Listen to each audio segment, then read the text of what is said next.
Aujourd'hui, Najda se balade à Nantes à l'occasion de l'expo Révéler la ville, initiée par l'Art des Pas, association régionale pour la diffusion et la promotion de l'architecture.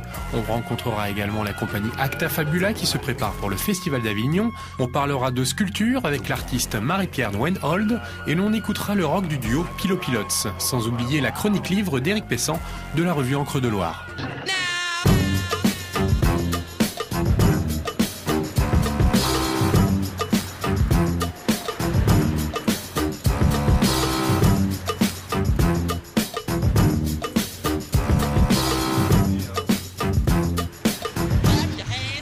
Gaëlle Delumeau, bonjour. Bonjour. Vous êtes responsable de projet à l'Art des Pas, Tout à fait. qui organise un parcours artistique dans Nantes.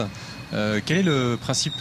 Alors c'est une biennale déjà, c'est la 3e édition et c'est 9 artistes qui interviennent dans l'espace public et pour donner un autre regard sur la ville qui se transforme, qui bouge et qui évolue. Chaque biennale, il y a une thématique et cette année c'est de l'urbain à l'intime, les limites et leurs transgressions. Donc les plasticiens, architectes, urbanistes, paysagistes devaient réfléchir à ce thème pour que vraiment on puisse nous ensuite créer un parcours urbain autour de ces 9 interventions.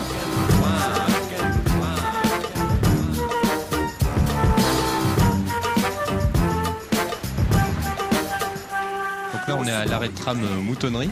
Et on est aussi dans une serre. Voilà, alors ça c'est le collectif L'Expédition qui a mis en scène ce jardin un petit peu imaginaire, comme si c'était un jardinier de fortune qui s'était approprié le quai du tramway et qui se transforme pour le coup en un espace intime et chaleureux avec des objets que chacun peut s'approprier.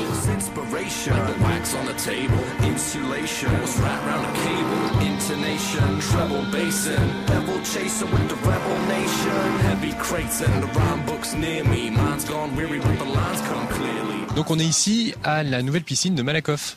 Voilà, alors nous nous trouvons ici devant l'intervention de Mathieu Tremblin, qui est une œuvre qui s'appelle Tag Cloud. Il a été à la recherche de toutes les signatures, les tags du quartier, et il les a retranscrits ici sous une forme lisible et lisible pour tous, et à l'image des nuages de mots-clés sur Internet. Est-ce qu'il n'y a pas des dégradations qui arrivent de temps en temps ? Alors justement, ici on peut voir, il y a les taggeurs justement qui sont revenus taguer leur propre signature, mais ça faisait partie également du jeu. L'artiste pensait que ça allait arriver. Et je pense qu'il serait ravi d'ailleurs puisque c'est assez rigolo.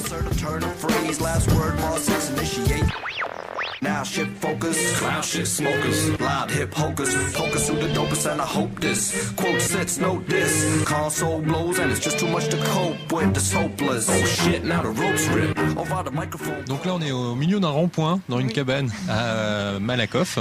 Alors ça c'est un artiste qui s'appelle Arnaud Pirou, qui est un plasticien artiste parisien et qui a été surpris par le nombre de ronds-points à Nantes, et donc il a voulu travailler sur les ronds-points et ici proposer un lieu d'observation de la ville en mutation. Donc on peut venir s'asseoir ici et réfléchir et regarder la ville qui s'offre à nous et qui est en pleine transformation.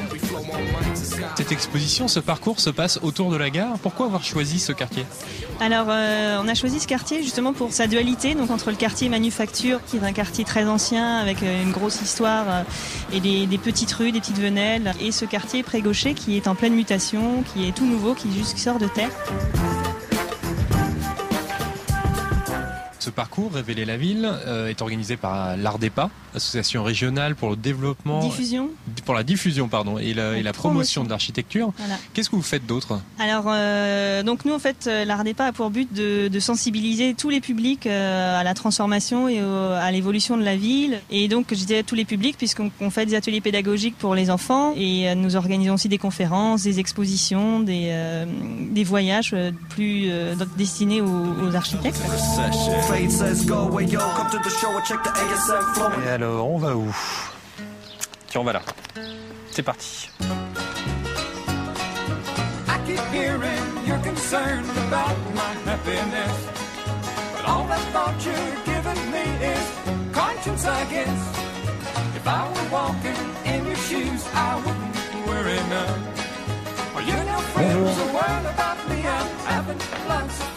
Émile Nesca, vous participez avec Anne-Cécile Gauthier à ce parcours en ville, initié par l'Art des Pas.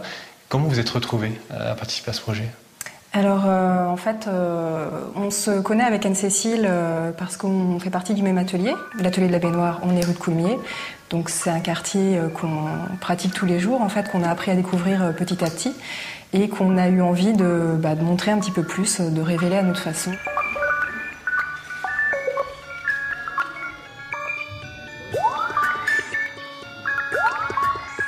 Donc là, vous avez représenté la ville de Monsieur Manikoff, qui est le héros un peu de votre exposition. qui est le personnage qui raconte l'histoire de son quartier.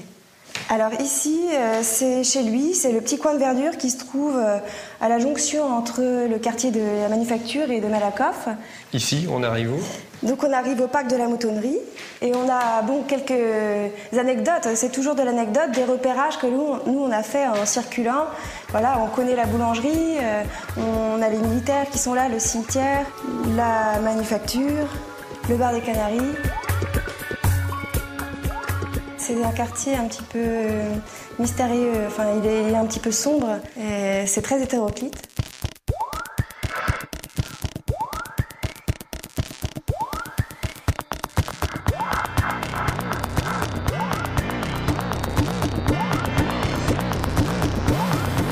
Alors Juliette Montbureau, vous participez également à ce parcours artistique à travers la ville. Oui. Sur cette œuvre, vous êtes partie d'une rencontre. Oui. Vous pouvez nous en parler? J'ai rencontré Salem sur le parc et j'ai retravaillé cette image avec ses paroles. Ce qui m'a intéressé aussi dedans, c'est un moment quand on passe dans une rue, on entend des choses aux fenêtres, comme on voit les choses aussi dans les immeubles démolis, etc. Donc il y a des choses de l'intimité qui apparaissent d'une certaine manière sur les murs ou à travers les fenêtres, mais qui apparaissent pas clairement. Donc là, on a du mal à lire, on lit pas l'histoire de Salem en fait. Ou alors, il faudrait vraiment être très courageux. Et du coup, c'est une forme, c'est entre un peu le voyeurisme, deviner ce qui se passe, de ce qui transparaît de l'intimité sur l'espace urbain. Et ça raconte la ville. En fait, c'est de ça que la ville est fabriquée. C'est de gens qui vivent dans leur intimité.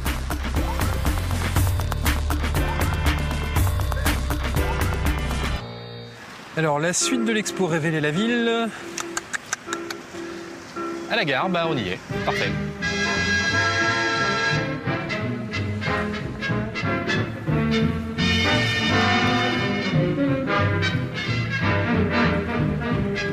Alors Cécile Leroux, on est devant la gare là. Bon, il y a plein de valises à la gare, comme toujours, mais là il y en a un peu plus que prévu. C'est quoi tout ça?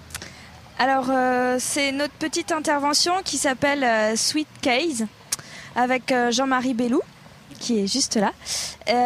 On a travaillé sur la gare. On a pensé que quand on partait en voyage, la valise devenait un peu comme la maison qu'on transportait avec nous et que l'intérieur de la valise, c'est ce qui renferme notre intimité.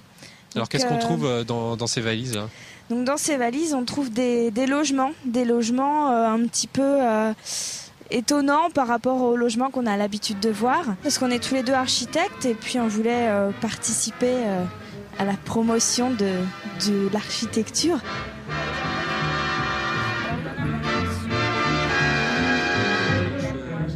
À chaque fois, c'est un petit flyer qu'on peut emporter avec soi et puis on peut reconstituer le volume. On découpe, on plie, on colle. On plie, on retrouve le volume du logement qu'on veut vous faire découvrir.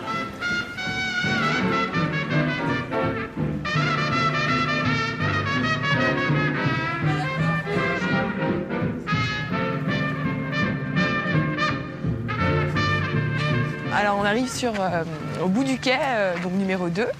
Et le lieu, alors l'idée d'abord c'était le lieu en lui-même, enfin l'ouverture du lieu et les rails qui s'entrecroisent. Donc on avait envie d'amener les gens ici. Et puis là, quand on s'approche, on surplombe une pièce de vie, une pièce d'intimité qu'on a complètement recomposée et inventée. En fait, c'est une pièce qui n'existe pas, mais qui part d'éléments préexistants, puisqu'en fait on est allé visiter 3 maisons du vieux Malakoff qui est juste derrière, et on a recomposé en fait l'ensemble pour créer une espèce d'intimité fictive qui se juxtapose avec un espace ouvert qui n'a rien à voir avec l'espace de l'intimité. Donc là, il commence à pleuvoir. C'est vrai que ça fait un effet de vibration sur l'eau. C'est assez étonnant. Ouais, le jeu d'irisation et le jeu avec les éléments nous intéressait en fait, avec les éléments extérieurs, le vent, la pluie, évidemment. On va se mettre à l'abri ? Oui, d'accord.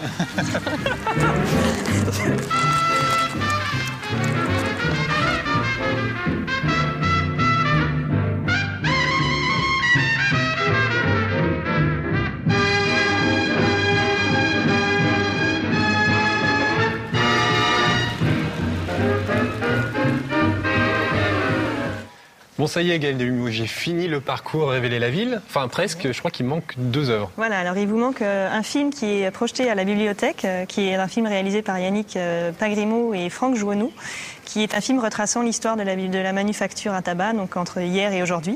Et également un vélo cigale qui nous accompagne lors des visites guidées, qui est réalisé par Sarah Bocara, et qui nous propose des haltes rafraîchissantes et qui est une œuvre itinérante qui nous suit tout le long du parcours. Il y a des visites guidées organisées tous les week-ends, voilà, tous les samedis jusqu'au 27 juin, donc le week-end prochain à 15h30 l'après-midi et le samedi prochain qui est couplé avec une expédition urbaine. Ok, merci. Je vous en prie.